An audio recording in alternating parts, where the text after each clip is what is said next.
বিশ্ব কি এক নতুন ইতিহাসের সাক্ষী হতে চলেছে? মধ্যপ্রাচ্যের আকাশ এখন বারুদের গন্ধে ভারী। একদিকে ইসরায়েলের বুকে একের পর এক আঘাত, অন্যদিকে আমেরিকার দম্ভ ভেঙে চুরমার। গত ২৪ ঘন্টা ধরে নিখোঁজ ইসরায়েলের প্রধানমন্ত্রী বেঞ্জামিন নেতানিয়াহু। আন্তর্জাতিক মিডিয়া থেকে শুরু করে সোশ্যাল মিডিয়া সবাই একটি প্রশ্ন করছে, ইরানের মিসাইল হামলায় কি তবে শেষ হয়ে গেছে নেতানিয়াহুর অধ্যায়? শুধু তাই নয়, খোদ আমেরিকার মাটিতেও এখন আর নিরাপত্তা নেই। মার্কিন সদর দপ্তর থেকে শুরু করে মধ্যপ্রাচ্যের মার্কিন ঘাঁটিগুলো সবই এখন ইরানের টার্গেটে। আমেরিকার অস্তিত্ব এখন সংকটে।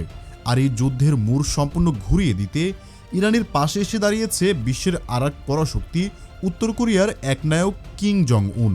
তিনি পরিষ্কার জানিয়ে দিয়েছেন প্রয়োজনে ইসরায়েলকে ম্যাপ থেকে মুছে দেওয়া হবে। আজকের ভিডিওতে আমরা জানাবো নেতানিয়াহুর মৃত্যুর গুঞ্জনের আসল রহস্য, আমেরিকার বর্তমান করুণ দশা এবং উত্তর কোরিয়ার ভয়ঙ্কর সে ঘোষণা সম্পর্কে।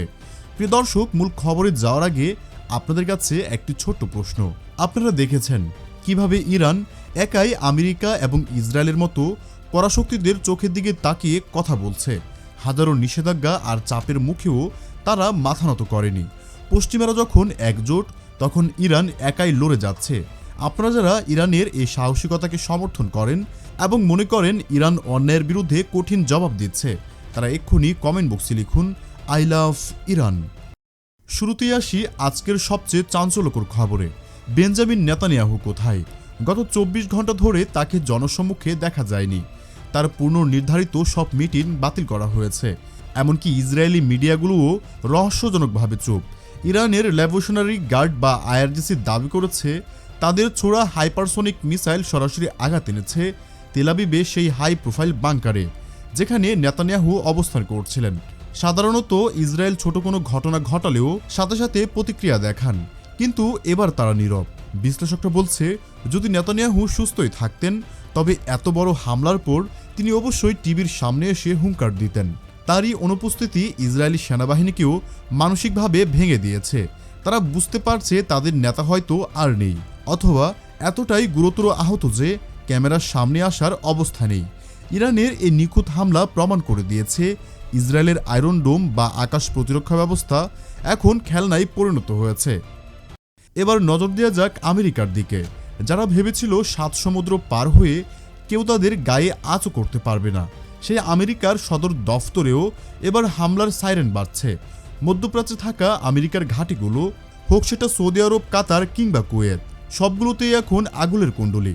এখানে একটি বিষয় পরিষ্কার করা দরকার, আমেরিকার উপর এই হামলা মানেই কিন্তু দেশটির প্রধানমন্ত্রী ডোনাল্ড ট্রাম্পের উপর হামলা। ট্রাম্প বারবারই হুঙ্কার দিয়েছেন ইরানকে দেখে নেওয়ার, কিন্তু এখন পরিস্থিতি উল্টো। মার্কিন অর্থনীতি এই যুদ্ধ সামলাতে গিয়ে হিমশিম খাচ্ছে। গত কয়েকদিনে বিলিয়ন বিলিয়ন ডলার খরচ হয়েছে শুধু মিসাইল আটকাতে গিয়ে। সবচেয়ে অবাক করা বিষয় হলো, খোদ আমেরিকার জনগণই এখন আর এই যুদ্ধ চাইছে না।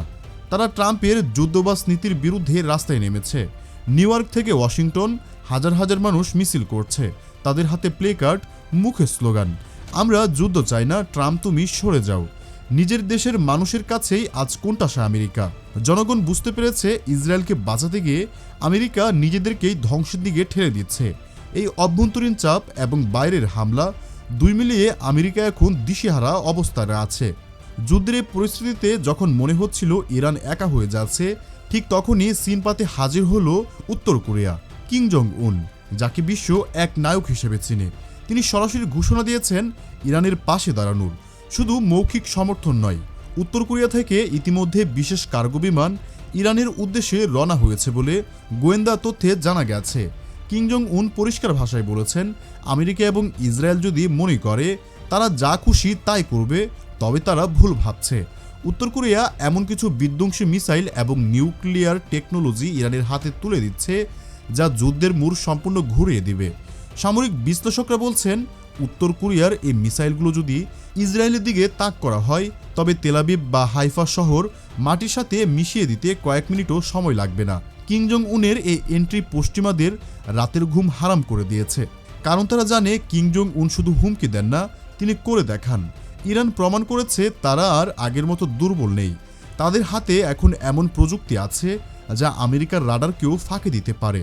এই যুদ্ধে ইরান দেখিয়েছে কিভাবে ধৈর্য ধরে সঠিক সময়ে সঠিক জায়গায় আঘাত করতে হয়। আমেরিকার নিষেধাজ্ঞা ইরানকে দুর্বল করেনি, বরং তাদের স্বাবলম্বী করেছে। কিন্তু যুদ্ধের এই সমীকরণ কি শুধু ইরান আর উত্তর কোরিয়াতেই সীমাবদ্ধ? মোটেই না। পর্দার আড়ালে থাকা আর এক পরাশক্তির রাশিয়া এখন সরাসরি এ খেলায় নামতে যাচ্ছে। ভ্লাদিমির পুতিন ইতিমধ্যে হুঁশিয়ারি দিয়েছেন যে যদি আমেরিকা সরাসরি ইরানের উপর কোনো বড় হামলা চালায়, তবে রাশিয়া হাত গুটিয়ে বসে থাকবে না। রাশিয়ার উন্নত S-400 মিসাইল সিস্টেম এবং ইলেকট্রনিক ওয়ারহেড প্রযুক্তি এখন ইরানের সীমান্তে মোতায়েন হওয়ার অপেক্ষায়। এর মানে দাঁড়াচ্ছে মধ্যপ্রাচ্যের এই যুদ্ধ এখন আর আঞ্চলিক কোনো লড়াই নয়, এটি রূপ নিতে যাচ্ছে তৃতীয় বিশ্বযুদ্ধে। একটু ভেবে দেখুন, একদিকে রাশিয়ার বুদ্ধি আর আধুনিক অস্ত্র, অন্যদিকে উত্তর কোরিয়ার বিধ্বংসী মিসাইল। এই দুয়ের মাঝে পড়ে আমেরিকা এবং ইসরায়েলের দশা এখন ছেড়ে দে মা কেঁদে বাঁচে। ইসরায়েলের সাধারণ মানুষ এখন প্রতিদিন বাংকারে দিন কাটাচ্ছে, রাত কাটাচ্ছে। তেল আবিবের রাস্তাগুলো এখন ভুতুড়ের নগরীতে পরিণত হয়েছে। নেতানিয়াহুর যে দম্ভ ছিল, যে অজয় হওয়ার অহংকার ছিল, তা আজ ধুলোয় মিশে গেছে। আমেরিকার পেন্টাগন থেকে আসা গোপন রিপোর্ট অনুযায়ী ইসরায়েল এখন তাদের শেষ সম্বলটুকু দিয়ে বাঁচার চেষ্টা করছে। কিন্তু প্রশ্ন হলো কতক্ষণ? আমেরিকার ভিতরের পরিস্থিতি এখন নিয়ন্ত্রণের বাইরে। ডলারের মান কমছে, তেলের দাম আকাশচুম্বী হয়ে যাচ্ছে, আর সাধারণ আমেরিকানরা খুবই ফুঁসছে। তারা বলছে, আমাদের ট্যাক্সের টাকা কেন ইসরায়েল যুদ্ধে ব্যয় হবে? এই অভ্যন্তরীণ বিদ্রোহই হতে পারে আমেরিকার পতনের কফিন। ট্রাম্প কি পারবে এই আগ্নেয়গিরি বিস্ফোরণ থামাতে, নাকি নেতানিয়াহুর সাথে তিনিও ইতিহাসের আস্থা করে নিক্ষিপ্ত হবেন? আসলে সত্য গোপন করা যায়, কিন্তু মুছে ফেলা যায় না। নেতানিয়াহুর মৃত্যুর খবরটি যদি সত্যি হয়, তবে এটি বিংশ শতাব্দীর সবচেয়ে বড় রাজনৈতিক ভূমিকম্প। ইরান আজ যা দেখিয়েছে তা গত 70 বছরেও কেউ কল্পনাও করতে পারেনি। তারা প্রমাণ করেছে ইমানি শক্তি আর সঠিক প্রযুক্তি থাকলে যে কোনো সাম্রাজ্যবাদী শক্তিকে হাঁটু গেড়ে বসানো সম্ভব। তবে লড়াইটা কি শুধু যুদ্ধক্ষেত্রেই সীমাবদ্ধ? না দর্শক, আসল যুদ্ধটা শুরু হয়েছে বিশ্ব অর্থনীতিতে। ইসরায়েল ইরান এই সংঘাতের প্রভাবে লোহিত সাগর এখন কার্যত বন্ধ। বিশ্বের অন্যতম বাণিজ্যিক রুট এখন এক কথায় বন্ধ হওয়ার উপক্রম। এর ফলে ইউরোপ এবং আমেরিকার বাজারে হাহাকার শুরু হয়েছে। প্রতিদিন বিলিয়ন বিলিয়ন ডলারের লোকসান গুনছে পশ্চিমা কোম্পানিগুলো। বিশ্লেষকরা বলছেন, যদি এই যুদ্ধ আর মাত্র কয়েক সপ্তাহ স্থায়ী হয়, তবে বিশ্ব দেখবে 1930 সালের পর সবচেয়ে বড় অর্থনৈতিক মন্দা। এখানেই শেষ নয়। ইরানের হাতে থাকা হরমুজ প্রণালী বন্ধ হওয়ার হুমকি এখন আমেরিকার জন্য সবচেয়ে বড় আতঙ্কের কারণ। যদি ইরান এই হরমুজ প্রণালী বন্ধ করে দেয়, তবে সারা বিশ্বে তেলের দাম কয়েক গুণ বেড়ে যাবে। এদিকে চীনও হাত গুটিয়ে বসে নেই। বেজিং থেকে কড়া ভাষায় জানানো হয়েছে, তারা এই অঞ্চলে কোনো বাইরের শক্তির হস্তক্ষেপ বরদাস্ত করবে না। চীন এবং রাশিয়ার এই কৌশলগত অবস্থান আমেরিকাকে বুঝিয়ে দিচ্ছে যে পুরনো একমেরু বিশ্ব ব্যবস্থা এখন মৃত। আজ ইরান শুধু একা নয়, তাদের পিছনে আছে ব্রিক্স দেশগুলোর একটি বড় শক্তি।